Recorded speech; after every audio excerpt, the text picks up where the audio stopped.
আঁধারে ঢাকা নিস্তব্ধ। কারাগার থেকে ভেসে আসা গোঙানির শব্দ অনুসরণ করলো আলোক। Cell number 207। 8 মাসের উঁচু পেট নিয়ে উবু হয়ে বসে আছে অল্প বয়সী এক মেয়ে। ছেলের দেওয়ালে অসংখ্য আঁকিবুকি দাগ, যেন কিছু হিসেব নিকেশের চিহ্ন রাখা দেওয়াল জুড়ে। আলোকের কপাল জুড়ে স্থান করে নিল সূক্ষ্ম চিন্তার ভাস।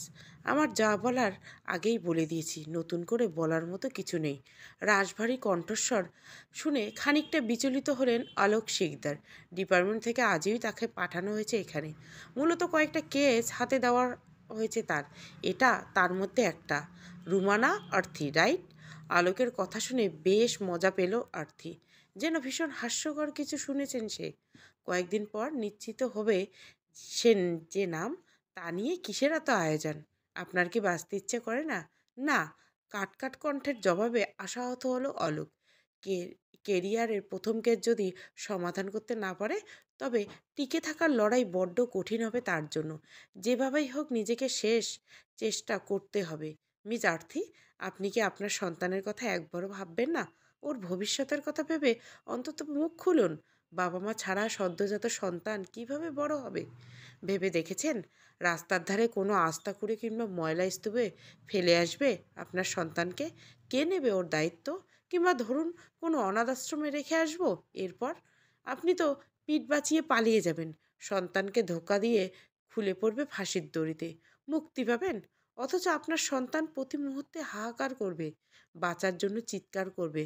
মাসুম বাচ্চারা কান্না দেখে সহানুভূতি দেখিয়ে এক টুকরো রুটি সবাই দিবে, কিন্তু ভালোবাসা, যত্ন, আদর, মমতা কে দিবে এগুলো? আপনার ভুলের জন্য নষ্ট হবে ওর জীবন। দুমুঠো ভাতের জন্য ছটপট করবে। মেনে নিতে পারবেন তো এই দৃশ্য? তার চেয়ে বরং এক কাজ করুন, জেনে বুঝে বাচ্চাটিকে নরকে না ঠেলে দিয়ে মেরে ফেলুন। নিজের সাথে সাথে ওকে মুক্তি দিন। জগৎ সংসারের জটিলতা থেকে মুক্তি করে দিন ওকে। লম্বা করে নিঃশ্বাস নিল আলোক। মেয়েটা বয়সে তার মতোই, কিংবা ছোট হবে সামান্য। চোখের তলায় জমে থাকা কালিমা অনেক অজানা গল্প লিখে রেখেছে। মলিন চেহারা, এককালে ধবধবে ফর্সা সুশ্রী সৌন্দর্যের অধিকারী ছিলেন। অযত্নে কোমর সমান চুলগুলো তেলচিটে হয়ে গেছে।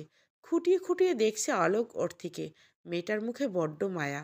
কেন খুনের প্রতি এত সহানুভূতি? তার আসেনি কখনো, তবে আজ হচ্ছে।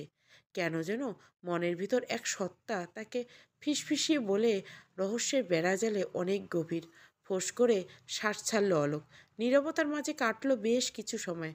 হতাশার নিঃশ্বাস ফেলে উঠে দাঁড়ালো অলোক। কয়েক পা এগোতে আর্থির কথায় চমকে উঠল। খুশির ঝিলিক ফুটে উঠল চোখে মুখে। অতীত? কলেজ সেকেন্ড ইয়ারের পরীক্ষা শেষ হয়েছে মাত্র। কলেজের জন্য কয়েক মাসের জন্য কলেজ ছুটি, গরম সাথে গরমের ছুটি যোগ হয়েছে। ছুটিতে 3 মাস ঠেকেছে। আব্বু আম্মু ভাইয়া একমাত্র চোখের মনে আরতি কোনো কিছুর অভাব বোধ করতে দেননি। ভীষণ সচ্ছল পরিবার না হলেও মধ্যবিত্ত পরিবারের সুখের কমতি নেই কোথাও। এতগুলো মাস বাড়িতে একা সময় কাটানোর জন্য টুকিটাকি সোশ্যাল মিডিয়া ডেটিং অ্যাপ ঘাটাঘাটি করতে আরতি। বেশ কিছু ছেলের প্রেমের প্রস্তাব দিয়েছিল, রাজি হয়নি আরতি। তবে এবার একটু মজা করে ভীষণ শখ হলো আর্থির। আসল উদ্দেশ্য ছুটির দিনগুলো কোনোভাবে পার করা। নিলয় চৌধুরী নামটা বেশ পছন্দ হয় আর্থির।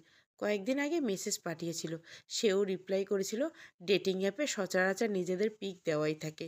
নিলয়ের সবচেয়ে আকর্ষণীয় বিষয় ছিল তার কথা। অসম্ভব সুন্দর করে কথা বলতে পারত নিলয়। মেসেজ থেকে ধীরে ধীরে শুরু হয় ফোন আলাপ। কথাবার্তার এক পর্যায়ে নিলয় দেখা করার প্রস্তাব রাখে। অল্প সময়ের মধ্যে গভীর এক সম্পর্ক তৈরি হয়ে যায় দুজনের। মজা করতে গিয়ে সত্যি সত্যি ভালোবেসে ফেলে আরতি নিলয়কে। নিলয়ের কেয়ার ভালোবাসা মিশ্রিত কথার মাঝে দিনে দিনে ডুবে যেতে থাকে আরতি। সিংহভাগ সময় নিলয় কাটত নিলয়ের সাথে। একসাথে ঘোরাঘুরি করা, মুভি দেখা, পার্কে যাওয়া নিত্যদিনের অভ্যাসে পরিণত হয়। দেখতে দেখতে কেটে যায় 1 বছর। সময়ের স্রোতে নিলয়ের মাঝে কোনো পরিবর্তন দেখেনি আরতি। না, কখনো তাকে অনিচ্ছাকৃতভাবে ছোঁয়ার চেষ্টা করেছে। মনের মাঝে বিশ্বাস আরও দৃঢ় হয় আর্থির। সময়ের সাথে ভালোবাসার পাল্লা দিয়ে বাড়তে থাকে। নিলয় প্রাইভেট কোম্পানিতে জব করে, পরিবারের কেউ নেই। অনাথ আশ্রমে তার বড় হয়। স্যালারি অল্প হলেও দুজনে ঘর বাঁধার স্বপ্ন দেখে। এরপর কি হলো আর্থি? আলোকের কথা শুনে মলিন দৃষ্টিতে তাকায় আর্থি। হাঁপড়ে মতো ওঠানামা করছে তার বুক। অসহ্য লাগছে সব কিছু। এতদিন বুকে চেপে রেখে পাথরটা সরাতে গিয়ে বড্ড কষ্ট করতে হচ্ছে তাকে। নিজের সাথে নিজেই যুদ্ধ ঘোষণা করছে যেন। নিস্তব্ধতার মাঝে দুজন নিঃশ্বাসের শব্দ ছাড়া আর কিছুই শোনা যাচ্ছে না। নিলয়কে কোনোভাবেই পছন্দ হয় না রমেশ সাহেব। বাবার সাথে ভাইয়েরও একমত। এতদিনে সবকিছু চাওয়া আগে পেয়ে যাওয়া আরতির মাথায় জেদ চেপে বসে। নিলয়কে কোনোভাবে ছাড়তে রাজি নয় আরতি। ভালোবাসায় অন্ধ হয়ে নিলয়ের সাথে বাড়ি ছাড়ে। কাজী অফিস থেকে কোর্ট ম্যারেজ করে। সাক্ষী হিসাবে নিলয়ের কয়েকজন বন্ধু। পেরিয়ে যায় 3টে মাস। নিলয়ের ভালোবাসার অভাব জিনিসটা বুঝতে পারে না আরতি। তবে ইদানিং বেশ কিছু পরিবর্তন লক্ষ্য করেছে নিলয়ের মাঝে। বেশ রাত করে বাড়ি ফিরে আর্থিকে আগের মতো সময় দেয় না। কেমন যেন দূরত্ব তৈরি করে চলার চেষ্টা করে। আর্থি নিলয়কে তো আপনাকে ভালোবাসতো। আপনি তাকে অসম্ভব ভালোবাসতেন। তবে তাকে মারলেন কেন? আর আপনার বাবা মা ভাই সবাইকেই বা মারলেন কেন? হুট করে একদিন পিছু নেয় নিলয়ের। সেদিন রবিবার ছিল। নিলয়কে ফলো করতে করতে চলে যায় একটা বাড়িতে। ঘরে ছিল 2টি রুম, যার মধ্যে একটা হিমঘর। শব্দহীন ধীর পায়ে ঢুকে পড়ে নিলয়ের পিছু পিছু। এরপরে যা দেখে তার জন্য আমি কখনোই প্রস্তুত ছিলাম না। 7টা মেয়ের লাশ, সবগুলো প্রায় নগ্ন অবস্থায়। নিলয় লোলুপ দৃষ্টিতে চোখ দিয়ে গিলে খাচ্ছে এক একটা দেহ। এরপর একটা মৃত লাশের সাথে। এইটুকু বলে থামলো অর্থী। বিস্ময়ে চোখ দুটো বড় বড় হয়ে গেছে আলোকের। এতদিনে নেক্রোফিলিয়া রোগের ব্যাপারে সে শুনেছিল। এই রোগের মৃতদেহের প্রতি আকর্ষণ থাকে, তবে কখনো বিশ্বাস করেনি। আজ মনে হচ্ছে আসলেই এমন মানুষ আছে। ঘৃণায় রিড়ি ওঠে শরীর। শরীরের সমস্ত লোমকূপ খাড়া হয়ে যায়। সামনে চলতে থাকা দৃশ্য আর দেখা সম্ভব হয়নি। নিয়ন্ত্রণ হারিয়ে বমি উঠে আসে। নিলয় আসল চেহারা এর পর থেকে আস্তে আস্তে খোলসা হয় আমার সামনে। অতীত। নিলয় টেনে হিঁচড়ে বাড়িতে নিয়ে আসে আরতিকে। পালানোর জন্য ছটপট করলে ইঞ্জেকশন পুশ করে দেয় নিলয়। কিছুক্ষণের মাঝে অবশ হয়ে আসে আরতির শরীর। হুঁশ থাকলে শরীরের সমস্ত কার্যক্রম লোপ পেয়েছে। কথা বলার মতো উন্মাদের মতো চেষ্টা করছে আরতি, কিন্তু মুখ থেকে টু শব্দ বেরোচ্ছে না। আরতি, আমার এক নারীর শরীর ভালো লাগে না। নতুনত্ব দরকার। তোমাকে আমি অনেক ভালোবাসি আরতি। এজন্য তো কোনো মেয়ের দিকে ঘুরেও তাকাই না। তোমাকে কোনোভাবেই ধোকা দিতে চাই না। আমাকে প্লিজ ভুল বুঝো না। আমি কারো ক্ষতি করিনি, আর না তোমাকে ঠকিয়েছি। আমাকে ছেড়ে যেও না প্লিজ। নিলয়ের কান্নায় পুরনো ভালোবাসা সিক্ত হয়ে ওঠে আরতির মন। মন বলছে সব কিছু ভুলে নিলয়কে এসব থেকে বের করে আনবে। আবার মস্তিষ্ক বলছে তোর রুচি এতই খারাপ কিভাবে হলো? আর আরতি, এসব নোংরা একটা ছেলের সাথে আবারও থাকার কথা ভাবতে ঘৃণা করছে না তোর? শান্ত মাথায় মনকে প্রশ্রয় দিবে বলে ঠিক করলো আরতি। এতদিনের ভালোবাসার সম্পর্ক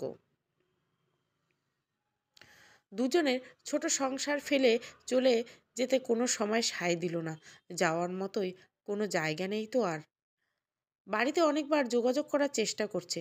তার গলা শোনা মাত্রই ফোন কেটে দেয় সবাই। তপ্ত শ্বাস ফেলে নিজেকে ধাতস্থ করে আর্থি। দুপুরে সূর্যের উত্তাপে হাহাকার পরিবেশ। বিকালে ক্লান্ত অবিশ্রান্ত শরীরটাকে কোনো রকমে টেনে হিচড়ে বাড়ি ফেরে নিলয়। মায়া হয় আর্থির। কিচেন থেকে লেবুর শরবত এনে এগিয়ে দেয় নিলয়ের দিকে। শান্ত চোখে তাকায় আর্থির দিকে। চোখে মুখে অসহায়ত্বের ছাপ স্পষ্ট। সেদিনের পর কেটে গেছে 1 মাস। অথচ আরতির সাথে সম্পর্ক সেখানেই থেমে গেছে। ওই একটা ঘটনা থামিয়ে দিয়েছে তাদের সংসার। ভালোবাসার কাছে হেরে গেছে ভুলে। নিলয়ের কাছে ব্যাপারগুলো অন্তত স্বাভাবিক হলে আরতি মেনে নিতে পারছে না। দূরত্ব বেড়েই চলছে। নিলয়, তুমি কি সব কিছু ছেড়ে দিতে পারবে? নাহলে আমাকে হারাতে হবে তোমাকে। বিছানার 2 প্রান্তে দুজনের অবস্থান। সময়টা মধ্যরাত্রি। আত্রির কথায় চট করে সেদিকে তাকায় নিলয়। আবদ্ধ হয় 2 জোড়া চোখ একসাথে। তোমাকে আমার সাথে থাকতে হবে আরতি। দ্বিতীয় কোনো অপশন নেই তোমার হাতে। শান্ত চোখ দুটো মুহূর্তে অশান্ত হয়ে পড়ে আরতির। শোয়া অবস্থায় এক হাত চেপে ধরে নিলয়ের করার। আমাকে অপশন দেওয়ার তুমি কে? আমি চেয়েছি বলেই তুমি আমাকে পেয়েছো। আমি চেয়েছি বলেই এতদিন তোমার সাথে সংসার হয়েছে। আমার উপর সিদ্ধান্ত চাপিয়ে দেওয়ার কেউ না তুমি। আমি পরিবর্তে কি করব সেটা একান্ত আমার সিদ্ধান্ত। প্রয়োজন পড়লে আমি আব্বুর পায়ে পড়ে হলেও মাপ চাইব। আমাকে ফিরিয়ে দিবে না তারা। আরতির কথা শুনে শয়তানি হাসিতে ফেটে পড়ল নিলয়। হাসির ঝাঁকুনিতে নড়ে নড়ে উঠছে বেশ। মনে মনে বেশ ভয় পায় আরতি।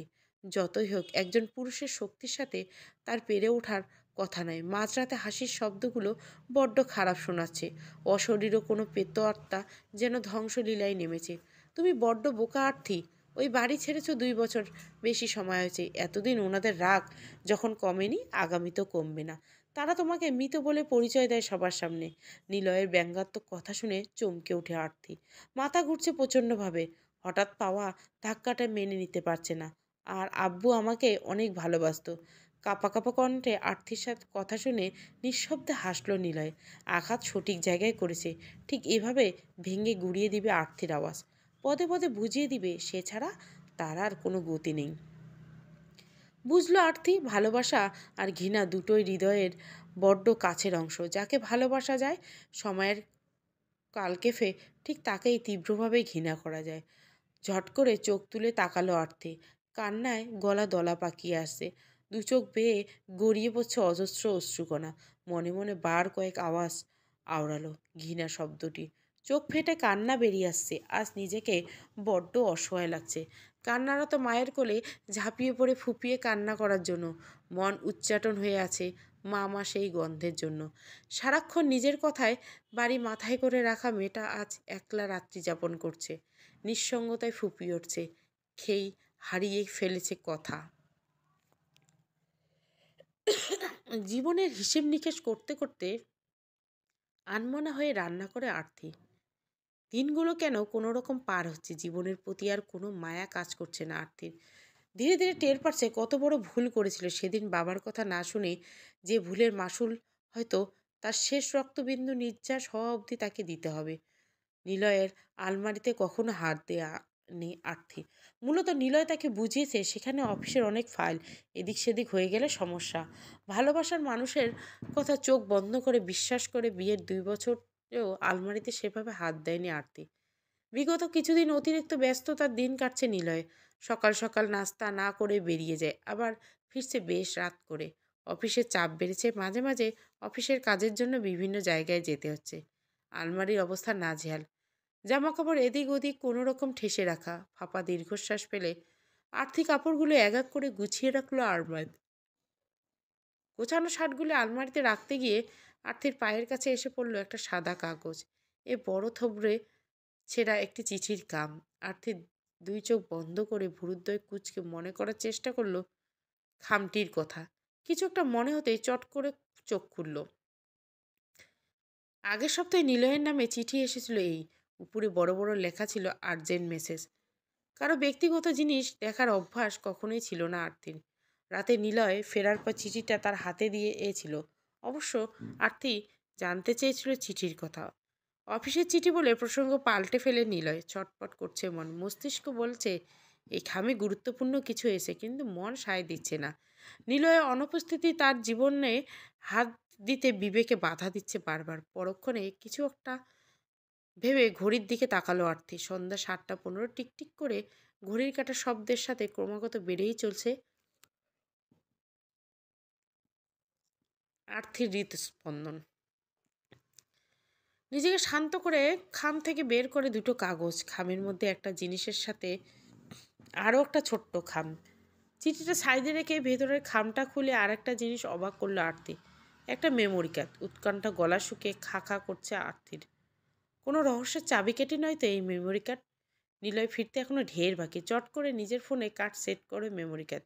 হাত পা অসম্ভব কাঁপছে। বুকে টিপ ডিপ আওয়াজ বাড়ছে। হঠাৎ করে কেমন যেন সাহসী হয়ে পড়ে আরতি। মেমোরি কার্ডে একটা ভিডিও। মনে মনে অনেকটা সাহস সঞ্চয় করে অন করে ভিডিও। মনকে সব রকম পরিস্থিতির জন্য মানিয়ে নেওয়ার চেষ্টা করে। স্ক্রিনে ভেসে হচ্ছে নিলয়ের মুখ, সাথে এক নারী। সুন্দরী রমণীর পরনে অন্তবাস ব্যতীত কিছুই নেই। ঝটকায় চোখ বন্ধ করে ফেলে আরতি। এমন কিছুই দেখবে সে জানতো, তবুও মেনে নেওয়া বড্ডই দুষ্কর হয়ে পড়েছে। মেয়েরা এই এক বিষয়ে ভীষণ স্বার্থপর। নিজের ভালোবাসার মানুষের পাশে কাকপক্ষীকেও সহ্য করতে পারে না। অথচ নিলয় তার স্বামী। 2 বছরের সুখের সংসার নিজের স্বামীকে কিভাবে অন্য এক নারীর সাথে দেখে সহ্য করবে? দম বন্ধ হয়ে আসছে। সময় নিয়ে নিজেকে ধাতস্থ করলে আরতি। শুধু অন্তরঙ্গ মুহূর্তের ভিডিও কেউ পাবে না। নিশ্চয় আরও কিছু আছে এতে। সবটা দেখতে হবে আরতিকে। বুকে পাথর চেপে তাকে সবটা খুঁটিয়ে দেখতে হবে। আরতির চোখের সামনে চলছে নিলয়ের সাথে এক নারীর অন্তরঙ্গ ভিডিও। ঠোঁট চেপে কান্না নিবারণে বৃথা চেষ্টা চালাচ্ছে আরতি। গাল বেয়ে গড়িয়ে পড়ছে অসংখ্য অশ্রুকণা। বুকে জ্বালা পোড়ানটা করে শেষ হচ্ছে। ভিডিওর মেয়াদ সাথে বাড়ছে হৃদয়ের ক্ষত। কিন্তু এরপর যা হলো তা দেখে আঁতকে উঠল আরতি। মেয়েটার মুখ এতক্ষণ বেশ চেনা চেনা লাগলো আরতির। সেদিকে বিশেষ খেয়াল দেয়নি আরতি। নিলয়ের হাতে ধারালো অস্ত্র। বাইকের হর্নের আওয়াজ পেয়ে চমকে ওঠে আরতি। ভিডিওটা কপি করে নেয় নিজের ফোনে। ওদিকে অনবরত দরজা ধাক্কাচ্ছে নিলয়। তাড়াহুড়ো করে চিঠির ভাঁজ খুলে ছবি তুলে নেয় ফোনে। ফোন থেকে মেমোরি কার্ডে খোলার আগেই ঠিকঠাক করে খামে রেখে দেয় আরতি। ওয়াশরুম থেকে চোখে মুখে পানি ছিটিয়ে দরজা খুলে দেয়। এতক্ষণ কি করেছিলে? এত সময় লেগে গেল কেন দরজা খুলছিলে? আচমকা প্রশ্নে থতমত খেয়ে যায় আরতি। নিজেকে যথাসম্ভব স্বাভাবিক রাখার সর্বোচ্চ চেষ্টা করে জবাব দেয়, ঘুমাচ্ছিলাম। নিলয়ের কথা বাড়ানো না, যথেষ্ট ক্লান্ত সে। রুমে ঢুকে ধপাস করে বিছানায় এলিয়ে চোখ বন্ধ করে নিল। আর্থির ঠোঁট ভেঙে আসছে। নিজেকে কিছুতে স্বাভাবিক করতে পারছে না। এক দৌড়ে ওয়াশরুমে ধুচে যায়। ট্যাপের পানি ছেড়ে হাউমাউ করে কান্না করে। সব কষ্টগুলোর কান্নার সাথে বের হয়ে দেওয়ার চেষ্টা লেগে পড়ে। উন্মুক্তের মতো নিজের চুল দুটো খামচে ধরে বসে পড়ে মেঝেতে। গুমোট সকাল সূচনা। নিত্যদিনের ভ্যাপসা গরমের সাথে বেড়ে উঠছে উৎকণ্ঠাতা। আর্থি আজকাল ধাক্কা খায় না কোনো কিছুতে। বোধহয় অভ্যস্ত হয়ে গেছে। নয়তো সঠিকক্ষণের অপেক্ষায় দিন গুনছে। দিনগুলো ব্যস্ততাও কাটলো, রাতগুলো বড্ড পীড়া দিচ্ছে। নিলয়ের সাথে ব্যক্তিগত মুহূর্তে সে আর নিজের থেকে সাড়া দেয় না। কেমন যেন আত্মসমর্পণের কারে সঁপে দেয় নিজেকে। নিলয়ের তাতে কোনো ভাবান্তর নেই। তার তো চাই নারী দেহ, রক্ত মাংসে গড়া এক নারী দেহ, যাকে ভোগেই শান্তি তার। নিস্তেজ হয়ে পড়ে আছে বিছানার এক কোণে আরতি। শরীরের শক্তি কেন যেন দিনে দিনে হ্রাস পাচ্ছে, হারাচ্ছে মন মানসিকতা। নির্ঘুম রাতের আকাশ একমাত্র জানে তার বেদনা। বুক ফাটা আত্মনাথের সাক্ষী একমাত্র নিঃসঙ্গ সেই চাঁদ। একাকী বিড়বিড় করে উন্মাতের মতো প্রলাপ করে আরতি। অভিযোগগুলো কান্নার সাথে মিলেমিশে ছুড়ে দেয় আকাশের দিকে। চাঁদের আলো হামাগুড়ি দিয়ে আছড়ে পড়ে মুখে। স্নিগ্ধ সুন্দর মুখশ্রী চাঁদের আলোয় আর জ্বলজ্বল করে না, কেমন যেন মিয়ে পড়েছে। দুপুরের ব্যবসাবার কমে খানিকটা শীতল হাওয়া বইছে। বিচক্ষণ চাহিনিতে চারিদিকে তাকিয়ে রুমের দরজা জানলা বন্ধ করলো আরতি। সোফায় বসে অন করলো সেদিনের ভিডিওটা। মাথার উপর সিলিং ফ্যান ঘুরছে নিজ গতিতে, তারপরও ঘামছে আরতি। মন বলছে সামনে ভয়ঙ্কর কিছু অপেক্ষা করছে তার জন্য। হিংস্র পশুর মতো নিলয় একে একে কামড়ে বসাচ্ছে মেয়েটার সর্বঙ্গে। সে যেন মানুষ নয়, জঙ্গলের হিংস্র কোনো পশু। যন্ত্রণায় ছটফট করছে নারীদেহ। জল ছাড়া মাছের মতো কাতরাচ্ছে মেয়েটা। নির্দয় নিলয় তাও রেহাই দিচ্ছে না। সে যেন নিজ সত্তায় নেই। বাঘের মতো ছিঁড়ে খেতে চাচ্ছে দেহটাকে। মেয়েটার আজাহারি প্রতিধ্বনি হচ্ছে ফাঁকা রুমের চার দেওয়ালে। আর্থির মনে হচ্ছে যে সে কোনো হরর সিরিজ দেখছে। নিলয়ের মাঝে বাসা বেঁধেছে অশরীরে কোনো আত্মা। মনে চাচ্ছে এসব মিথ্যে হোক তার দেখা। কিন্তু সত্যি কি আদৌ চাপা দেওয়া যায়? হাজার মিথ্যের স্তূপের মাঝে লুকিয়ে রাখলেও সত্য ঠিক নিজের রাস্তা বের করে নেয়। সময় লাগলো ঠিক প্রকাশিত হয় সবার সামনে। মুখে হাত চেপে ধরে আরতি কান্নার ফলে হিচকি উঠে গেছে। এই নিলয়কে এক্কেবারে অচেনা লাগছে আরতির। নিলয়, আমাকে রেহাই দাও। আমি তো তোমাকে ভালোবাসি নীল। তুমিই তো আমাকে ভালোবাসো। তোমার কথায় নিজেকে সঁপে দিয়েছি, ভালোবেসে বিশ্বাস করেছি। আমাকে নীল। ভীষণ কষ্ট হচ্ছে আমার। মেয়েটার আজাহারিতে খানিকটা থামলো নিলয়। মেয়েটার কষ্টের কথা ভেবে নয়, বরং নিজের দুষ্কর্মে হাঁপিয়ে পড়েছিল বলেই থামলো। নিলয়ের হাসির ঝংকার কেঁপে কেঁপে উঠছে দেহ। শয়তান যেন ভর করেছে সেই হাসিতে। ভুবন কাঁপানো সেই হাসির শব্দে থতমত খেয়ে যায় মেয়েটা। শরীরে ব্যথা ভুলে পালকহীন তাকিয়ে থাকে নিলয়ের দিকে। ভালোবাসা? নিলয় কখনো কাউকে ভালোবাসে না। নিলয় শুধু ভোগ করে নারী দেহ।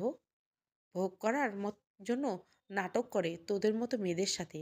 নিলয় ভালোবাসা টান সব কোমল নরম মাংসপিণ্ডের দেহ। আলাদা করে নারীর ভালোবাসার কি প্রয়োজন? পুরুষ নারীকে ভালোবাসে শুধু দেহের জন্য। এই দেহই তো সব। দেহ তো নিষিদ্ধ পল্লীতে গেলেও পেতে। নিলয়, কেন আমার জীবনটা নষ্ট করলে? আমি তো তোমার কোনো ক্ষতি করিনি। তবে কেন আমার এত বড় সর্বনাশ করলে তুমি নিলয়? বলো, কি পেলে আমাকে নিঃস্ব করে? রাগান্বিত সেই কণ্ঠ এক হাত চেপে ধরে নিলয়। হিমশিম পড়ে। সামনে চড়া গলায় কথা বলে নিঃশ্বাসটুকু কেড়ে নিব। নিঃসিদ্ধ পল্লীর মেয়েরা তো দেহ দেওয়ার জন্য বসে থাকে, কিন্তু প্রেমের জালে ফাঁসিয়ে মেয়েদের ভোগ করার মজাটাই আলাদা। এটা কি শান্তি? ঘৃণা শরীর রিলেই করে ওঠে আর্থির। নিজের শরীরের প্রতি ঘৃণা হচ্ছে তার। এই নোংরা মানুষটার সাথে এতগুলো দিন এক বিছানায় শুয়েছে, ভাবতেই বমি পাচ্ছে আর্থির। এই লোকটার ছোঁয়ায় রয়েছে তার সর্বাঙ্গ, ভাবতে নিজের চামড়া ছিঁড়ে ফেলতে ইচ্ছে করছে। বারবার কানের কাছে বাজছে একটা কথা, সে কখনো কাউকে ভালোবাসেনি, প্রেমের জালে ফাঁসিয়ে ভোগ করেছে মাত্র। মরীচিকার মতো শুধু ভালোবাসা খুঁজছে অর্থই। যে ভালোবাসার জন্য ছেড়েছে বাড়ি, হারিয়েছে আপনজন, প্রাণপ্রিয় বাবার সম্মান মিছিয়েছে ধুলোর সাথে, ভেঙেছে স্নেহের আদরের ভাইয়ের বিশ্বাস। তার জন্য প্রশ্ন উঠছে মায়ের শিক্ষা। সব মিলিয়ে ভালোবাসার জন্য মিথ্যে ভালোবাসায় অন্ধ হয়ে সর্বহারা আজ অর্থী। বুকের অসহ্য যন্ত্রণা টেক্কায় দায় হয়ে পড়েছে। যন্ত্রণা কাতরা থাকা মেয়েটার শরীর নিস্তেজ হয়ে পড়ল। মুক্তি পেল যন্ত্রণা থেকে। অসহ্য প্রাণনাশক যন্ত্রণার চেয়ে বোধহয় মৃত্যু শ্রেয়। মৃতদেহটা প্রাণহীন হয়ে পড়ে আছে মেঝেতে। বড় বড় হয়ে আছে চোখ দুটো। প্রাণহীন চোখের কোণে ঘেঁষে অশ্রু ছড়াছড়ি। কয়েকটা দূরে দাঁড়িয়ে আছে নিলয়। চোখ মুখে নেই কোনো অসহায়তার ছাপ, নেই অপরাধবোধের ছিটে ফোঁটা। নিলয় সাহেব, আপনাকে নিলয় সাহেব বললে সাহেবদের অপমান করা হয়, তাও বললাম। কেন জানেন? কারণ আপনি একমাত্র ব্যক্তি যাকে আমি ভালোবেসেছিলাম। কিশোরী সত্তা অবুঝের মতো যাকে বিশ্বাস করেছিলাম, মন প্রাণ উজাড় করে দিয়ে ভালোবেসেছিলাম। সাধু বেশে নরপিশাচ আপনি! ছি! আমার ভাবতেও ঘৃণা হয় আমার কিশোরী মন আজও আপনাকে ভালোবাসে। মনে আছে আমাদের প্রথম দেখা? এক্কেবারে জেন্টলম্যান, নারীর প্রতি সম্মান আর শিরায় শিরায়। প্রেম নামক অসুখে জড়িয়েছি প্রতিনিয়ত, কত রাত অনিদ্রায় কেটেছে প্রেমালাপে। অথচ আপনি পাপী, আপনি হত্যাকারী, আপনি নিষ্ঠুর, আপনি নরপশু। নারীর শরীর দেখলে লোলুপ দৃষ্টিতে তাকায় যে পুরুষ, আপনি সেই চরিত্রহীন পুরুষ। ক্ষুধার্ত বাঘ যেমন খাদ্য পেয়ে ঝাঁপিয়ে পড়ে, আপনি নারী দেহ দেখলে তার চেয়ে ভয়ানক হয়ে পড়েন। মুখ থেকে লালা ঝরতে থাকে নারী দেহ দেখলে। আচ্ছা, আপনি মানুষ তো? এত নিচে মানুষ হয় কি বুঝি? এতক্ষণে ভিডিওটা দেখেছেন নিশ্চয়। যে মেয়েটাকে আপনি শেষ করলেন, সে কে ছিল জানেন? আমার দিদিভাই। দিদিভাই আমাকে বারবার বলেছিল আপনি নাটক করেছেন। দিদিভাইয়ের হাতে অনেক মার খেয়েছি আমি আপনার ভালোবাসার জন্য। অনেক ভালোবাসতো দিদিভাই আমাকে। তাই তো আমাকে আপনার মতো নোংরা রাস্তার কীটের হাত থেকে বাঁচাতে নিজেকে সঁপে দিয়েছিল। ভিডিও কলে ছিলাম আমি, সবটাই রেকর্ড করে বলেছিল দিদিভাই। শেষে যখন দিদিভাই ছটপট করেছিল বাঁচার জন্য, দিশে আসার মতো চিৎকার করেছিলাম আমি। বারবার মিনতি করেছি দিদিভাইকে ছেড়ে দেওয়ার জন্য, কিন্তু আমার চিৎকার পৌঁছায়নি আপনার কানে। আমাকে রক্ষা করার জন্য নিজেকে শেষ করলো দিদিভাই। ছোট বোনের জীবন রক্ষা করতে শুলে মাসুল চড়ালো নিজেকে। আপনাকে ভালোবাসার মাসুল হিসেবে হারালাম আমি আমার এক সত্তা। দিদিভাই আমার আর একমাত্র সত্তা ছিল। আমি কি করে ভুলবো দিদিভাইয়ের করা আপনার অত্যাচারের কথা? কিভাবে ভুলবো? আমার ভুলের মাসুল দিল আমার দিদিভাই। কিভাবে মেনে নিব আমার দিদিভাই আর নেই? আপনাকে পুলিশের হাতে দেওয়ার মতো যথেষ্ট প্রমাণ আছে আমার কাছে। হ্যাঁ, সবটাই দিদিভাইয়ের দৌলতে। তবুও আপনি এখনো বেঁচে আছেন কেন জানেন? কারণ ভিডিওতে আমার দিদিভাই আছে। আমি চাই না দিদিভাইকে কেউ এমন অবস্থায় দেখুক। আপনি তো পাপের শাস্তি পাবেন, খুব শীঘ্রই পাবেন। প্রতিটি সেজদায় আমি লুটিয়ে পড়ি আল্লাহর দরবারে। ধ্বংস চাই এক মানবের, নৃশংস মৃত্যু চাই আপনার। হেরে যাওয়া মানুষের ফরিয়াদ আল্লাহ ফিরিয়ে দিবেন না। আমি জানি আপনি নৃশংসভাবে মরবেন। হাঁটুর মাঝে মুখ গুজে কান্না করছে অথই। চিঠিটাতে লেখা আছে আরও কারো বোন বাড়ানোর গল্প। লেখা আছে তিক্ত কিছু অতীত। নিজেকে বড্ড বোকা বোকা লাগছে তার। এত বোকা সে কিভাবে? কিভাবে মানুষ চিনতে ভুল হলো? ফাঁকা ফাঁকা লাগছে সব কিছু। নিঃস্ব হওয়া কষ্ট কুড়ে কুড়ে খাচ্ছে অতইকে। দম বন্ধ হয়ে আসছে যেন। কান্নার ফলে ভিজে যাচ্ছে বুক। মাথার উপর ফ্যান চলছে, তবু ঘেমে চলেছে ক্রমাগত। ভিজে চুপি চুপি হয়ে গেছে জামা।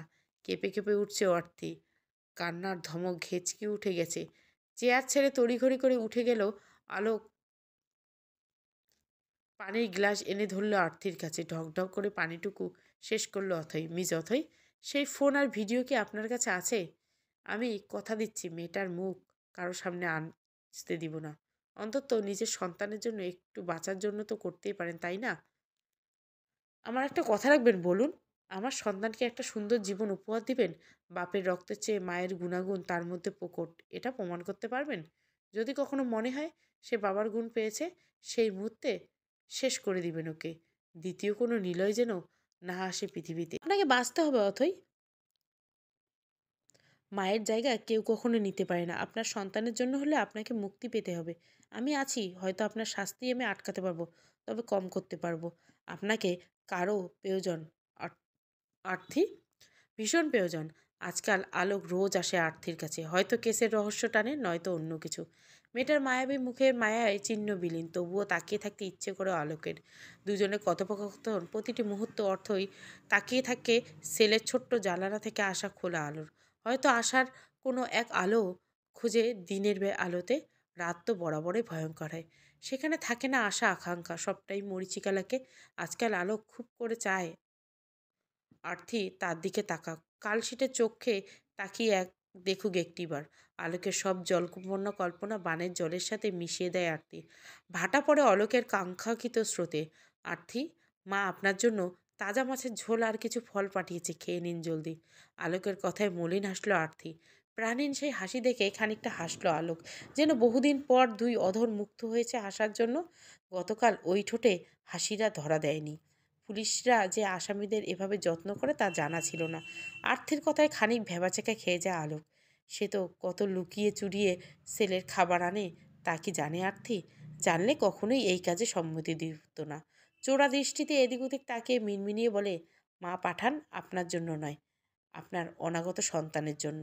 আলোকের জবাবে খানিকটা হাসলো আরতি। আলোকের দৃষ্টির গভীরতা তার দৃষ্টি এড়ায়নি। মেয়েরা নাকি দূর থেকে ছেলেদের দৃষ্টি পড়ে নিতে পারে। আলোক তো তার বেশ কাছে এসে থাকে রোজ। কয়েক দূরে মানুষটার মনের অভিব্যক্তি সে খানিকটা বোঝে। আজও তো শেষ হবে, তাই খেয়ে নিব। কাল থেকে আপনি আর আসবেন না, আর আন্টিকে কষ্ট করে আর রান্না করতে হবে না। আর্থির কথায় চমকালো অলোক। আজই শেষ মানে? সে তো রোজ আসবে। কেননা কোনো বাহানা নিয়েই রোজ হাজির হবে আর্থির দুয়ারে। না থাকুক ফিরে আর্থি ফিরে, সে শুধু চোখ ভরে দেখেই বিদায় হবে। নিজের ভাবনার উপর নিজে বিরক্ত বোধ করলো আলোক। একজন আসামিকে নিয়ে এমন ভাবনা মাথায় আসা অনুচিত। ইতিহাসে প্রথম বোধ হয় একজন পুলিশ আসামির প্রেমে পড়েছে। আসলেই হাস্যকর। গুমোট রাত্রি, আকাশের বুক চিরে ক্ষণে ক্ষণে ছিটকে আসছে আলোকের স্ফুটলিং। আধার কাটিয়ে ক্ষণিকের জন্য স্পষ্ট হচ্ছে প্রকৃতি। গগন বিদারী আওয়াজে নিক্ষেপ হচ্ছে বজ্রপাত। ঝেড়ো হাওয়ার সাথে বৃষ্টি পাল্লা দিয়ে ক্রমে বেড়ে চলেছে। সূচনা হয়েছে কোনো এক ধ্বংসলীলা। প্রাকৃতি যেন চণ্ডীরূপ ধারণ করে ধ্বংসে মেতেছে। আজ উচ্ছিষ্ট করবে পাপ। সন্ধ্যে থেকে আধারে ঢেকে আসেছে পুরো বাড়ি। সাজবাতি নিভিয়ে রান্নাঘরে কিছু খুটখাট করছিল আরতি। এরপর শান্ত নিস্তব্ধ বজ্রের শব্দে আজ কোনো ভীতি নেই। ভয়কে বোধহয় জয় করে ফেলেছে আরতি। ঠোঁটের কোণে লেগে থাকা হালকা হাসি যেন খারাপ কিছু ইঙ্গিত দিচ্ছে। নিলয় বাড়ি ফেরেনি এখনো। বোধহয় ঝড় বৃষ্টির মাঝে আটকা পড়েছে। বহুদিন পর আজ আরতি অপেক্ষা করছে নিলয়ের জন্য। গুনছে এক একটা সেকেন্ড। অপেক্ষার প্রহর গুনতে একটু বিচলিত হলো না সে। ঠোঁটের কোণে ক্ষীণ হাসির ইঙ্গিত বড্ড অশুভ ঠেকেছে। বেডের উপর দুই হাঁটুর মাঝে থুতনি রেখে বসে আছে আরতি। জানলা খোলা, কপাট ঝড়ের দমকা হওয়ার সাথে দাঁড়াম করে বন্ধ হয়ে আসছে, আবার খুলছে। নীলচে রঙের পর্দা বৃষ্টির পানিতে ভিজে চুপসে গেছে। বৃষ্টির ছাটা খানিকটা আরতির গায়ে এসেও পড়ছে। তবু সে নির্লিপ্ত নির্বিকার চিত্তে বসে আছে। দরজার শব্দে অনুভূতিহীন কাঠের পুতুলের মতো বেড থেকে নেমে এগিয়ে গেল আরতি। পরনের শুভ্র রাঙা শাড়ির আঁচল মেঝেতে লুটোপুটি খাটছে। দরজা খুলে নিলয়ের পাশে দাঁড়ানো তিনজন মানুষকে দেখে বিস্মিত হতবাক আরতি। কর্তব্য বিমূঢ় চিত্তে ছলছল চোখে তাকালো তাদের দিকে, অতঃপর পিছে ফিরে চলে গেল আরতি। আর্থির পরনে সাদা শাড়ি দেখে অবাকের শীর্ষে পৌঁছায় নিলয়। নিজেকে ধাতস্থ করে আর্থির বাবা মা আর ভাইয়ের রুমে ঢুকতে অনুরোধ করলো। আপনারা কিছু মনে করবেন না, আপনাদের মেয়ে কতটা অভিমানী জানেন তো। এতগুলো বছর পর আপনাদের দেখে অভিমানে মাথাচাড়া দিয়ে উঠেছে। আমি দেখেছি। আপনারা পাশের রুমে গিয়ে চেঞ্জ করে রেস্ট করুন প্লিজ। করুণ মুখে স্থান ত্যাগ করলো নিলয়। বৃষ্টির তোপে পরন ভিজে গেছে। চটজলদি ওয়াশরুমে ঢুকে চেঞ্জ করে নিল। রুমের আশেপাশে তাকিয়ে আর্থিকে না পেয়ে ঝুঁকে দেখলো ব্যালকনিতে এক দৃষ্টিতে বাইরে তাকিয়ে আছে আরতি। প্রকৃতির সাথে সাথে তাণ্ডব চলছে তার মনে। তবে অবাক করার বিষয় হলো কান্না আসছে না। আরতি ওনারা একখান দিয়ে যাচ্ছিল কোথাও, মাঝপথে গাড়ি খারাপ হয়, সাথে ঝড় বৃষ্টির রাত। আমি মোড়ে চায়ের দোকানে শেডের তলায় দাঁড়িয়েছিলাম। দূর থেকে তোমার বাবাকে দেখে চিনে ফেলি, অনুরোধ করি এখানে আসার জন্য। সময় তো কম হয়নি, এতগুলো বছর রাগ অভিমান পুষে রাখার আর কি হবে। বেশ কিছু পদ রান্না করেছে আরতি অল্প সময়। রাত গভীর হওয়ার সাথে সাথে খিদের মাত্রা বাড়ছে সবার। স্বল্প সময়ের মধ্যে খাবার পরিবেশন করলো আরতি। খাওয়া শেষে গুটি গুটি পায়ে এগিয়ে যায় আরতির পাশের রুমে। মেয়েকে দরজার সামনে দাঁড়িয়ে থাকতে দেখে কাছে ডাকেন কিঙ্কর সাহেব। বাবার আর বুকে গুটি গুটি মেরে বিড়াল ছানার মতো লেপ্টে যায় আরতি। অনেকগুলো বছর পর শান্তি শান্তি অনুভব হচ্ছে। ডুকরে কেঁদে উঠল আরতি। বুকটা ছিঁড়ে যাচ্ছে যন্ত্রণায়। আপনজনকে পেয়ে উগলে দিতে ইচ্ছে করছে মনের সব কষ্ট। উজাড় করে পেতে চাইছে সবার আদর ভালোবাসা। মেয়ের বিধ্বস্ত অবস্থা দেখে মুখে আঁচল চাপা দিয়ে কেঁদে ওঠেন আমেনা বেগম। এতগুলো বছর পর আদরের বোনকে পেয়ে চোখ ভরে আসছে অনেকের। পুরো রুম জুড়ে বিষাদের ছায়া। খানিকটা সময় কাঁদলো আরতি, বুক উজাড় করে কাঁদলো। কাছের মানুষগুলোকে জড়িয়ে ধরে কাঁদলো। তোমরা চলে যাও আব্বু, কি বলছো মা তুমি এগুলো? এতদিন পর তোমাকে আমরা কাছে পেয়েছি, মান অভিমানের মাঝে এতগুলো বছর কাটিয়েছি, আর হারাতে চাই না তোমাকে মা। তোমরা আব্বুকে কি মাফ করা যায় না? আমার আর নিজের কাছে ছোট করে দিও না প্লিজ। ভুল তো আমি করেছি, তোমাদের সম্মানের কথা না ভেবে নিজের সুখটাই দেখেছি, আমাকে মাফ করো। কাঁদতে কাঁদতে হেসকে উঠে আর্থির। নিঃশ্বাস নিতে কষ্ট হয়। থেমে থেমে আসছে নিঃশ্বাসের কান্নার ফলে। মুখের কাছে ধরা পানির গ্লাস এক হাতে সরিয়ে দেয় আরতি। তোমরা চলে যাও, তোমরা না গেলে আমি পানি খাবো না, তাতে আমি মরে গেলেও যাব। কিন্তু এই মুহূর্তে তোমরা এই বাড়ি ছাড়বে, না হলে মেয়ের মরা মুখ দেখার জন্য প্রস্তুত থাকো। মুখ কালো হয়ে যায় তিনগুলো জনের। এতগুলো বছর পর সন্তানকে কাছে পেয়েও মুখ ফিরিয়ে চলে যেতে মন সায় দেয় না কারো। তা ভাগ্যের লিখন, কেউ খণ্ডাতে পারবে না। বাড়ি থেকে বেরিয়ে কয়েক পা এগোতে ছাতা হাতে এগিয়ে আসে এক লোক। ভাইজান, আর্থির মা ফোন করে আমাকে বলল আপনারা নাকি তার আত্মীয় হন। বাড়িতে তালা দেওয়া, আজ নাকি ফিরতে পারবে না। আজ যেন আমার বাড়িতে আপনাদের যত্নআত্তি করি। আসেন ভাইজান। বয়স্ক ভদ্রলোকের কথা শুনে বিস্ময়ে চোখ বড় বড় করে তাকান কিঙ্কর সাহেব। আমেনা বেগম আর অনেকের মুখের অবস্থা একই রকম। এইমাত্র তারা আরতির বাড়ি থেকে বেরোলো, অথচ আরতি ভদ্রলোককে বলেছে সে বাড়িতে নেই। কোনো রকমভাবে হিসেব মেলাতে পারছে না কিঙ্কর সাহেব। কোথাও একটা খটকা লেগেছে। আরতি এভাবে তাদের বাড়ি থেকে চলে যেতে বলায় সাদা শাড়ি পরা বিধ্বস্ত মুখশ্রী কিছু যেন মেলাতে পারছে না। আমেনা বেগমের বুকটা যেন মোচড় দিয়ে উঠল। মায়েরা নাকি আগাম বুঝতে পারে সন্তানের বিপদ, তবে কি আর্থিক কোনো বিপদে পড়েছে? চকিত তাকান স্বামীর দিকে। খুব সাবধানে নিলয়ের পানির গ্লাসে ঘুমের ওষুধ মিশিয়ে দিয়েছে আর্থি। ফলস্বরূপ গভীর ঘুমে মগ্ন সে। ধীর পায়ে এগিয়ে গেল আর্থি। নিলয়ের ঘুমন্ত চেহারার দিকে তাকিয়ে থাকলো বেশ খানিকটা সময়। পরনে সাদা শাড়ি, সাথে কোমর পর্যন্ত চুল খোলা, এক্কেবারে বিধ্বংসী লাগছে আরতিকে। একে একে বুক থেকে শার্টের বোতাম খুলে ফেললো আরতি। উন্মুক্ত বুকে মাথা রাখলো পরম শান্তিতে। হু করে কেঁদে উঠল বুকে। কান্নার সাথে তাল মিলিয়ে কেঁপে উঠছে শরীর। বুক থেকে মাথা তুলে আবারও তাকালো নিলয়ের মুখ পানে। কি নিষ্পাপ চেহারা! এই চেহারার প্রেমে পড়ে আরতি কাটিয়েছে এতগুলো বছর। এই মানুষটার হাত ধরে ছেড়েছে বাড়ি, আর কখনো পিছু ফিরে তাকায়নি। এক জনম কাটিয়ে দেওয়ার স্বপ্ন নিয়ে ঘর বেঁধেছিল দুজনে। একে একে মনে পড়ে যায় তাদের সংসার, দুজনের খুনসুটিতে ভরা প্রেম। খড়কুটোর সংসারে ভালোবাসার কমতি ছিল না। বুক ফেটে কান্না আসে আরতির। এই বুকে মাথা রেখে কাটিয়েছে কত শত রাত। প্রশান্তির চোখ বুজে ফেলে আরতি। বন্ধ চোখের কোণে বেয়ে গড়িয়ে পড়েছে সারি সারি অশ্রু ফোঁটা। সেই পাঁজরে হাড় দিয়ে সৃষ্টি করেছে আমি, তার অস্তিত্ব কেমনে করলি বিলীন। এ কেমন পরীক্ষা আমার বিধাতা! এ বুক এফোর ওফর করার শক্তি যে নেই আমার। এটা যে আমার শান্তির নীড়। দিন শেষে এই নীড়েই আমার বাস। আমার বাসভূমি উজাড় করার শক্তি দাও আমায় বিধাতা। সব অন্যায় নির্মোচন ক্ষমতা দাও। বুকের যন্ত্রণা ঘুম হালকা হয়ে আসে নিলয়ে। সামনে বসে থাকা রণমূর্তিধারিণী নারীকে দেখে হকচকিয়ে যায় সে। ঘুমের রেশ কেটে গিয়ে বোঝার চেষ্টার পরিস্থিতি। এক হাত বুকে চেপে রেখে সামনে আনতে চমকে ওঠে নিলয়। তাজা রক্তে ভিজে আছে হাত। অবাগত্য সীমানা বাকশক্তি ছিনিয়ে নিয়েছে। বোবা মানুষের মতো আ শব্দ মুখ থেকে বেরোচ্ছে, অথচ আশ্চর্যের বিষয় একটা কথা উচ্চারিত হচ্ছে না মুখ দিয়ে। কালো রঙের বড় বড় পিঁপড়েগুলো মুখের কাছে শক্ত অংশ দিয়ে খুবলে দিচ্ছে বুকের মাংসকল অংশ। বুক চিরে রক্তের লৌহান করাই যেন তাদের আসল উদ্দেশ্য। কষ্ট অনুভব হচ্ছে নিলয়? অনুভব করতে পারছো মেয়েদের কষ্টগুলি? যাদেরকে একদলা মাংসের টুকরো মনে করতো, অত্যাচার করতো, ক্ষুধার্ত বাঘের মতো ঝাঁপিয়ে পড়তে, কামড়ে আছড়ে নিঃস্ড়ে করতে? মনে পড়ে তাদের কথা? সেই ব্যথার তুলনায় এ ব্যথা সামান্য। তুমি সৌভাগ্যবান নিলয়, কারণ তুমি আমার অর্ধাঙ্গ। তোমার এই দেহের প্রতিটি ক্ষতচিত্তে দিচ্ছি আমার বুক। নিজেকে কিভাবে বেশি কষ্ট দেওয়া যায় বলো? নিজের জন্য হলে তোমার শাস্তি অনেকটা কমে গেল। হিংস্র চাহিনীতে তাকিয়ে আছে নিলয় আর্থির দিকে। চোখে সাদা অংশ লালাব ছাপ স্পষ্ট। মনে মনে ভয়ও পেল। নির্লিপ্ত অবস্থায় ঠায় দাঁড়িয়ে থাকলো আর্থি। আর্থির নির্লিপ্ততায় ক্রোধে ফেটে পড়েছে নিলয়। বুক থেকে কালো পিঁপড়েগুলোকে একে একে উঠিয়ে ফেলে দিল নিলয়। কয়েক পা এগিয়ে ডান হাতে শক্ত করে মুঠো করে ধরল আর্থির চুল। তোকে ভালোবাসায় আমার ভুল, সবচেয়ে বড় ভুল। বাকিদের মতো কোনোদিন ব্যবহারের দ্রব্য মনে করিনি তোকে। ঘরের বউ করে এনেছি, ভালোবাসা সম্মান সবটা উজাড় করে ঢেলে দিয়েছি। তবু তোর মন ভরল না।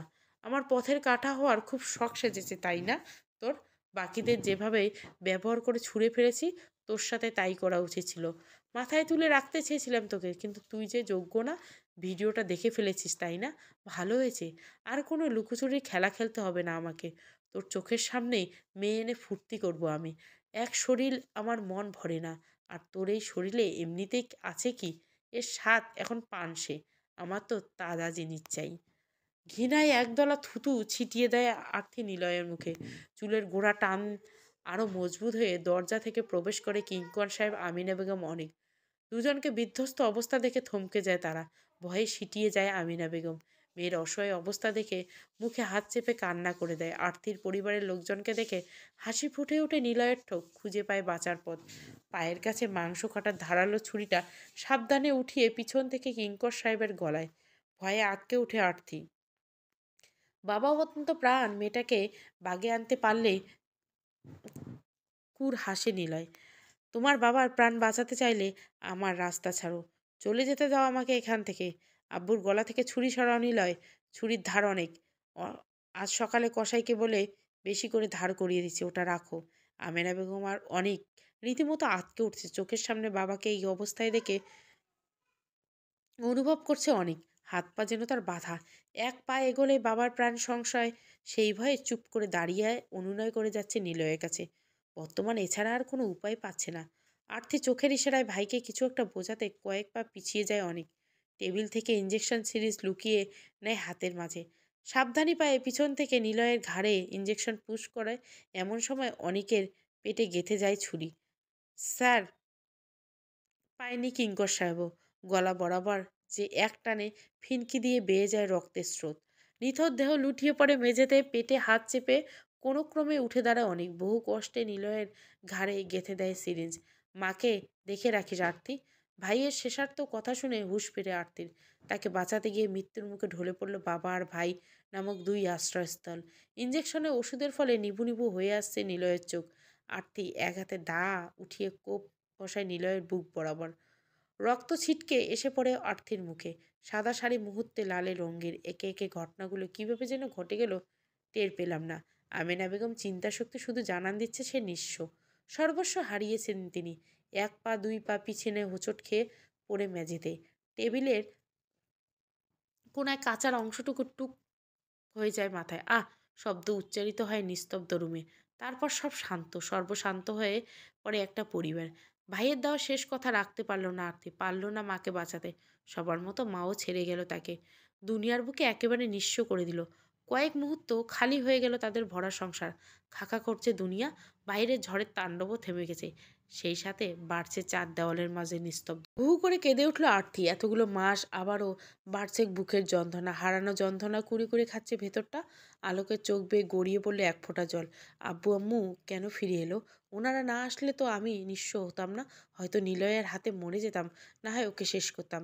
দুজনের সংসার যেদিন ওনাদের আসা কি খুব প্রয়োজন ছিল? আমি আজও মানতে পারছি না আমার কেউ নেই। চোখ বন্ধ করলে ভেসে ওঠে আব্বুর রক্তাক্ত চেহারা, ভাইয়ের কাতরানত দৃশ্য, আম্মুর অসহায় চেহারা। আমি ঘুমাতে পারি না একটা রাতও। ঘুমাতে পারি না। আর্থিকে সান্ত্বনা দেওয়ার মতো কোনো ভাষাই খুঁজে পাচ্ছে না আলোক। এত বছর জীবনে এমন সাংঘাতিক ঘটনার সম্মুখীন কখনো হয়নি। এ এতটা দুর্বলও হয়নি কোনো কেসে। এবার ঘটনাটা ভিন্ন। সামনের মানুষটার প্রতি দুর্বলতা সৃষ্টি হয়েছে আলোকের। মস্তিষ্কের উপর হানা দিচ্ছে সহৃদয় এক সিদ্ধান্ত। মনের অভিব্যক্তি কখনো ভুল হয় না। আবার মনের কথা শুনে জীবনের গুরুত্বপূর্ণ সিদ্ধান্ত নেওয়া বোকামি বই কি আর কিছুই নয়। আমি আপনাকে কথা দিচ্ছি একটা সুন্দর সকাল আপনার হবে। কারাগারের বেড়াজাল থেকে বের হয়ে আপনাদের দুজনের একটা সুন্দর সকাল উপহার দেওয়ার সম্ভবপর সকল চেষ্টা আমি করব। দ্রুত কদমে বেরিয়ে যায় আলোক, পিছনে ফেলে রেখে যায় ছলছল করা দুটো চোখ। নতুন করে বাঁচার স্বপ্ন দেখায় এক মানবীকে। নির্দিষ্ট জায়গার সামনে এসে জিপ থামায় অলোক। একটা একতলা বাড়ির সামনে এসে আশেপাশে চোখ বোলায়। বাড়িটা বিগত কয়েক মাস পুলিশের আওতায়। নৃশংস এই ঘটনার পরে আশেপাশে কিছু মানুষজনের বাড়ি ছেড়েছে। ফাঁপা দীর্ঘশ্বাস ফেলে কাউকে ইশারায় তালা খুলতে বলে অলোক। রুমের প্রতিটা জায়গায় তন্ন তন্ন করে খোঁজ চালাচ্ছে 4 জন পুলিশ। অর্থের কথা মতো নিলয়ে আলমারির সব জায়গায় তন্ন তন্ন করে খুঁজেছে অলোক। আর্থির ফোন কিংবা সেই চিঠির কোনো নাগাল পেল না। হতাশার নিঃস্ব ফেলে অলোক জোরে একটা লাথি মারে আলমারিতে। কেস সম্পর্কিত কোনোরূপ প্রমাণ জোগাড় করতে পারছে না সে। এদিকে হাতে মাত্র 10 দিন কিংবা 15 দিন। আর্থির সন্তান ভূমিষ্ঠ হলে নির্দেশ মতো ফাঁসির দড়িতে ঝুলতে হবে আর্থিকে। বিচলিত চোখ হঠাৎ আলমারি পড়তেই ভুরু কুঁচকে ফেলে অলোক। কয়েক পা এগিয়ে ঝুঁকে পড়ে কিছু একটা লক্ষ্য করে। লোহার আলমারির নিচে 3টে তাক, উপরের অংশে ডান দিকে একটি লকার, বাম দিকে হ্যাঙ্গার করে ঝোলানো কাপড়। তাক থেকে কাপড়গুলো মেঝেতে লুটোপুটে খাচ্ছে। 3টের মধ্যে মাঝের তাকটার লোহার পাতটা অতিরিক্ত মোটা। সন্দেহভাজন দৃষ্টিতে সেদিকে তাকিয়ে আঙ্গুল দিয়ে সামান্য টোকা দিতে সন্দেহ গাঢ় হয়। ভেতরটা ফাঁপা। নিখিল, এদিকে আসো। এর মধ্যে নিশ্চয় আলাদা একটা বাক্স আছে। ভেতরটা ফাঁপা। প্রমাণ এই বাড়ি থেকে অন্য কোথাও লোকানোর সুযোগ পায়নি নিলয়। তাই চিঠি আর মেমোরি দুটোই এই বাড়িতে আছে। আমার মন বলেছে আমাদের সন্ধান করাই জিনিস এখানে লুকিয়ে আছে। বেশি বুদ্ধি খাটিয়ে এই সিক্রেট জায়গাটা করা হয়েছে। এমনি এমনি নিশ্চয় নেই। চাবি না থাকায় প্রয়োজনীয় যন্ত্রাদি দিয়ে ভেঙে ফেলা হয় লক। আলোকের ধারণায় সঠিক প্রমাণিত হয়। বেশ কিছু জিনিস মধ্যে সেই চিঠির খামও রয়েছে। শীতের শেষ ভাগ, ফাল্গুনের সকালে বাতাসে বসন্ত বসন্ত আমেজ। প্রকৃতি মেতেছে নানা রঙে। পাখিদের কলরব, মুখরিত স্নিগ্ধ সকাল, মিষ্টি রোদের ঝলসানো আলোয় তেসরাভাবে মুখে পড়ায় ঘুমে হালকা হয়ে আসছে আলোকের। তবুও ক্লান্তির চোখে পাতা মেলে ধরার দায়। ধকলগুলো একের পর এক শরীরের উপর দিয়ে যেভাবে যাচ্ছে, রাতে বিছানা গায়ে এড়াতেই ঘুম চোখে আসে। আর মাত্র 2 দিন। উপযুক্ত সমস্ত প্রমাণ কোর্টে পেশ করা হয়েছে। কাজের কোনো রকম ফাঁকফোকর রাখেনি। ভিডিও ক্লিপ নিজের হাতে এডিট করেছেন। পাশে কাউকে না সেই নারীর চেহারা দেখে ভৎসনা দেয়। আর্থিকে দেওয়া কথা সে রেখেছে। মেয়েটার মুখ ঝাপসা করে ঢেকে দিয়েছে আলোক। সেই সাথে কোর্টে লিখিত আর্জি জারি করেছে ভিডিও ক্লিপ যেন জনসম্মুখে না আসে। ইনভেস্টিগেশনের সময় পেয়েছে আরও কিছু অজানা তথ্য। বেডরুম ছাড়া প্রতিটি রুমে ছিল হিডেন ক্যামেরা। ঠিক কী কারণে ক্যামেরা লাগানো হয়েছে তা জানা নেই অলোকে। তবে সৃষ্টিকর্তা এক রাস্তা করলো, আরও 10টা রাস্তা খুলে দেয়। এই বিশ্বাস নিয়ে দিনরাত এক করে দিয়েছে এই কেসটা। আর্থির কেসটা এখন শুধু তার কাছে একটা কেস নয়, বরং অন্তরের গভীরে প্রবহমান একটা আবেগ। সেদিন প্রতিটা ঘটনা ক্যামেরাতে রেকর্ড হয়েছে, যা প্রমাণস্বরূপ পেশ করা হয়েছে কোর্টে। আর্থির রেহাই পাওয়ার সম্ভাবনা আরও খানিকটা বেড়ে গেছে। পরশু শেষবারের মতো কোর্টে আনা হবে আর্থিকে। শুনানির শেষে দিনে বিচারক রায় কোন দিকে যাবে জানা নেই আলোকের। তবে সৃষ্টিকর্তার কাছে সবসময় চেয়েছে আরতি ভালো থাকুক, মুছে যাক তার সব কষ্ট। আড়মোড়া ভেঙে ঘুম থেকে উঠে অলোক পিটপিট চাহিনিতে ঘড়ির দিকে তাকাতে চমকে যায়। 8টা 10। শরীরের কি দোষ? দীর্ঘদিন এই ধকলের পর ক্লান্তি স্বাভাবিক। ডিউটি শুরু 9টায়। আজ আর আর্থির জন্য নিজে হাতে রান্না করবে না ভাবতেই মনটা খারাপ হয়ে যায় আলোকের। চাকরি সূত্রে এই বাড়িতে একাই থাকে অলোক। রোজ নিজেই যত্ন করে রান্না করে সে আরতির জন্য। অথচ আরতির সামনে সুন্দরভাবে আড়াল করে ফেলে নিজেকে। কৃতিত্ব দেয় মায়ের। বাইরে থেকে হেলদি কিছু খাবার প্যাক করে ঢোকে কারাগারের মধ্যে। Room number 207। এর সামনে আসলে ধুকপুক করে ওঠে বুক। হৃদস্পন্দন বাড়ে ক্রমাগত। হৃদস্পন্দনের যেন আগাম জানান দিচ্ছে সে এসেছে। দরজা খুলে ভেতরে ঢুকতে চমকে ওঠে আলোক। হাতের খাবার পড়ে যায় মাটিতে। পেটের কাছে খামচি ধরে জোরে জোরে নিঃশ্বাস নিচ্ছে আরতি। যন্ত্রণায় দাঁত দিয়ে কামড়ে ধরে আছে। যন্ত্রণার তোপে কাটা মাছের মতো কাতরাচ্ছে আরতি। ডান হাত পেটে, ক্ষীণ আওয়াজ আর্তনাদ। বাম হাত দিয়ে অনবরত দাপিয়ে খুঁজে চলার চেষ্টা করছে একটা ঠাঁই। দম মোচড়ানো মুচড়ে ফলে বেডের এক প্রান্তে শেষ প্রান্তে চলে আসে। আত্মি কী হয়েছে আপনার? অ্যাম্বুলেন্স ডাকবো? কষ্ট হচ্ছে? প্লিজ চোখ খোলা রাখুন, জোরে জোরে নিঃশ্বাস নিন, একটু ভরসা রাখুন। আত্মি এক হাত নিজের হাতের মুঠো আঁকড়ে নিয়ে বিচলিত কণ্ঠে বলে ওঠে, অলোক। নিভু নিভু হয়ে আসছে আত্মির চোখ। যন্ত্রণা তাড়ানোর এই বুঝি জ্ঞান হারাবে? সে অবেলায় এসেছে, বড্ড অবেলায় তার আগমন। কথা দিন তাকে দেখে রাখবেন। আমি আপনার চোখে পড়েছি, অনেক কিছু দেখেছি, সেই দৃষ্টি। আমার শেষ সম্বলটাকে ভালো রাখার দায়িত্ব নেবেন একটু প্লিজ। অন্তত অনাথ আশ্রমে কিংবা রাস্তায় যেন বড় না হয় ওঠা ওর। অনেক কষ্টে ব্যথায় কাতরাতে কাতরাতে কথাগুলো বলে আরতি। এরপর নিশ্চুপ জ্ঞান হারিয়ে ঢলে পড়ে আলোকের কোলে। বিস্মিত দৃষ্টি আজ থেকে মাছ আজ খুঁটিয়ে খুঁটিয়ে দেখছে আলোক। নারী জাতি কি অসম্ভব রকমের ক্ষমতা জন্মায়। শত ব্যথা সহ্য করে নিজের পরিবার সন্তানের জন্য চিন্তা করতে ভুলে নেই। হসপিটালের বাইরে ওটিতে নিশ্চুপ হয়ে বসে আছে অলোক। আশেপাশে কয়েকজন তার দিকে বাঁকা চোখে তাকিয়ে আছে। আত্মীর কোলে করে নিয়ে আসার সময় ডিপার্টমেন্ট কয়েকজনে তীক্ষ্ণ দৃষ্টি অবলোকন করেছে সে। আপনাকে ফিরে আসতে হবে আর্থি। আমার আপনাকে প্রয়োজন, ভীষণ রকমের প্রয়োজন। নিজে করে না হলেও দূর থেকে আপনার সুখ দেখার জন্য আপনাকে চাই। আপনাকে নিজের করে পাওয়ার মতো নিষিদ্ধ সুখ আমি চাই না। ভালোবাসি যে, দূর থেকে আপনার ভালো থাকা দেখতে চাই। মাঝে মাঝে আপনার অগোচরে আপনার সুখের সামান্য কারণ হতে পারলেই আমি সুখী। আমি সুখী, আপনার সুখ দুচোখ ভরে দেখব। বসন্তের প্রাম্বকাল, রঙে রঙে সেজেছে প্রকৃতি। বাসন্তী রঙে পোশাকে দল বেঁধে ঘুরে বেড়াচ্ছে একদল কপট প্রকৃতি। জীবনের চাবি ঘুরিয়ে হন্তদন্ত হয়ে স্টার্ট দেয় আলোক। ব্যস্ত ভঙ্গিমায় বাম কাঁধে ঘড়ির দিকে চোখ ফেলতেই গলা শুকিয়ে যায়। আজ নিঘাত কপালে দুঃখ আছে। মেইন ডোর লাগিয়ে পা টিপে টিপে এগিয়ে যায় রুমের দিকে, কিন্তু শেষ রক্ষা হলো না আর। ড্রয়িং রুমে রাগের মুখ নিয়ে বসে আছে অথই। আমাকে কেউ ভালোবাসে না, আজকে যে একটা বিশেষ দিন সবাই ভুলে গেছে।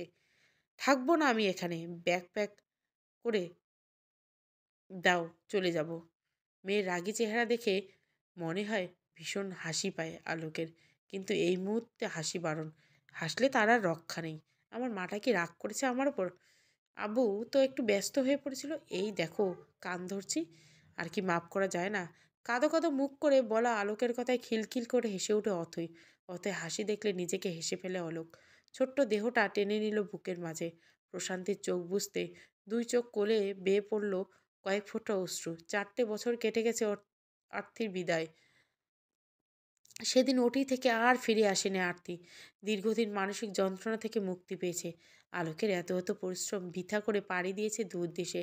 রেখে গেছে সে ছোট্ট প্রাণ, যা এখন অলোকের প্রাণ ভোমরা। বেঁচে থাকার অবলম্বন। আরতি চলে যাওয়ার পরে হাড়ে হাড়ে টের পেয়েছে আলোক নিজের জীবনের ভালোবাসা। তার জীবনের সবটুকু অংশ দখল করে নিয়েছে মেয়েটা। আরতির শেষ সম্পদ অথই। ভীষণ আদর যত্নে নিজের মেয়ের পরিচয়ে মানুষ করলো, মায়ের অভাব তো পূরণ করতে পারেনি। আজ আর্থির মৃত্যু দিবস, সাথে অথয়ের জন্মদিন।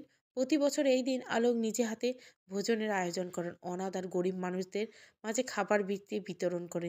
সবশেষে বাড়ি ফিরতে লেট হয়ে যায়। অথই জন্মদিন পালন করে রাত 12টার পর। এইটা দিন শুধু আর্থির জন্যই বরাদ্দ রাখে। আম্মু থাকলেও কত ভালো হতো, তাই না আব্বু? আম্মু তো আছেই। এই তো, তোমার মনের মধ্যে আম্মু সবসময় আছে।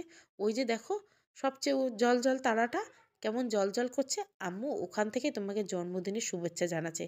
জানেন, এই পৃথিবী বড্ডই নিষ্ঠুর। তাই আমি আমার সন্তানকে এখন থেকে পরিচয় করাচ্ছি এই নিষ্ঠুর দুনিয়ার সাথে। দুনিয়া হিসাব নিকেশ কষা শিখিয়ে দিচ্ছি, যেন তার ভুল না হয় আমার মতো মানুষ চিনতে। ভুল না হয়। আজও আমার মনে পড়ে আমার শেষ কথাগুলো আরতি। সত্যি সে বড্ড অবেলায় এসেছে। ঠিক যেমন অবেলায় তুমি এসেছিলে আমার জীবনে। এক জনম দুঃখিনী কি উপহার দিয়ে গেল আমাদের বাবা মেয়েকে, তোমার ভালোবাসার অপরাধে। সমাপ্ত। গল্পটা ভালো লাগলে অবশ্যই লাইক, শেয়ার এবং সাবস্ক্রাইব করবেন। Thank you for watching.